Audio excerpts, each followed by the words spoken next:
I am opposed to prevailing wage mandates in any instance because it artificially raises costs beyond what the free market dictates.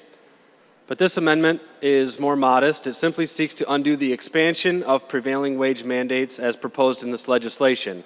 It keeps prevailing wage requirements limited to the public sector. Current law applies prevailing wage mandates only to state-financed, taxpayer-funded projects.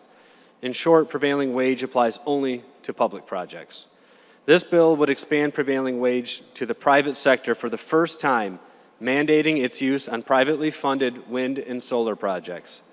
That would artificially raise costs of wind and solar projects in Michigan, and those costs would be passed along to families and businesses through their higher utility bills. It also sets a dangerous precedent. Today it's wind and solar projects. What private industry will Democrats target for artificially in costs next? It's a bridge too far, and we must not cross it. What's going on here, especially this crossing of the Rubicon and going into the private sector, is a very big deal. And it's very symbolic, but it also could be the first step in where we could go as a state. And really what this gets down to is two different thoughts on how our economy should run. And what the Democrats are proposing here is replacing the invisible hand with the iron fist. How is this going to work? Well, history can show us how this manifests and how this plays out.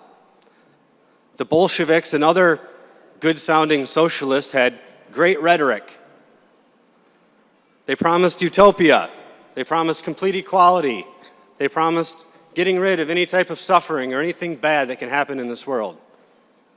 Well, let's look at the fruits of comparing the free enterprise versus the socialist. Let's see, what's the difference? How did things work out? Well, for the socialists, their economy doesn't work, so it ends in government compulsion. And that ends with a completely inefficient society, and it ends in tyranny, and it ends in abject poverty. This is not just some crazy idea that those that support free enterprise just say. All you have to do is look at the countries who have gone down this road and see where it has led. What is free enterprise? What's the fruits of free enterprise? Look at the United States of America. Look at what we have created in such a historically short period of time. The one thing that people overlook is that how free your economic markets are directly correlates to how free of a society it is that you live in. And that's the greatest concern I have with this bill, is that it's crossing a line and going over into the private sector. And it's going to lead to a loss of freedom over time to Michigan residents. So today this legislation creates a new bureaucracy that'll take time and added costs for businesses seeking to participate in state-funded projects or wind and solar energy projects. I guess it's important to make note that this is not just applying to the wind and solar projects. This is for all prevailing wage projects, this provision. It creates a state project registration mandate for contractors on all state projects, state finance projects, and for contractors in these new wind and solar projects. As outlined in the bill, the registration would be valid for only 1 year, at which point it would need to be renewed. This amendment would ease the registration requirement to once in every 10 years to reduce the administrative burden on businesses. Well, here we go again. Two of the worst policies this legislature has adopted over the last couple of years relate to energy mandates and artificially increased projects through prevailing wage.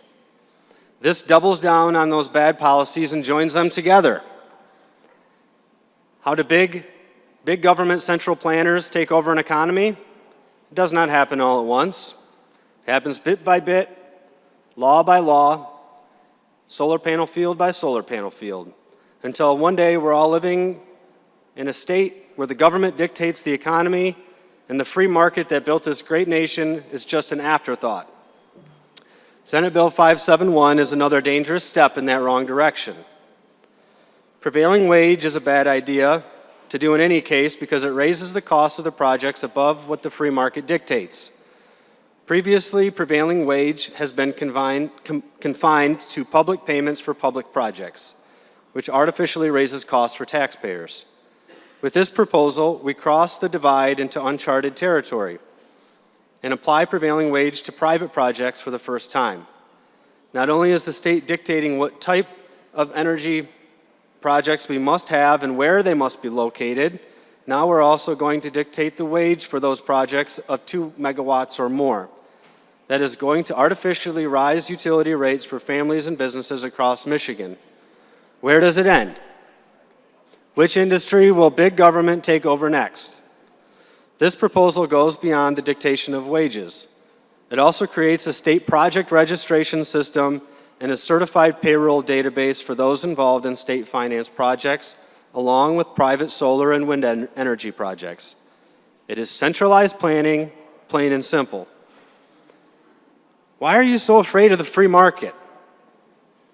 Why are you afraid to trust people to make decisions about where to work and for how much? Our society will be only as free as our markets are. And this bill, once again, we're making our economy and our state less free. Thank you, and I urge a no vote.